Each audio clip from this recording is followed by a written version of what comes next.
જણાવશું. ઉત્તરાયણ 14મી જાન્યુઆરીએ આવે છે.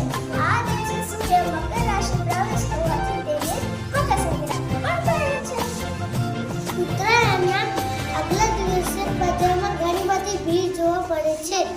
લોકો પતંગ અને ફિરકીની ખરીદી કરે છે. લોકો રાત્રે જ પતંગના કિનારો બાંધે છે. ઉત્તરાયણના દિવસે લોકો બ્રાહ્મણ અને ગરીબોને દાન કરે છે અને ગાયને ઘાસ ખવડાવે છે. ઉત્તરાયણના દિવસે લોકો સાકરી, બોર, જામફળ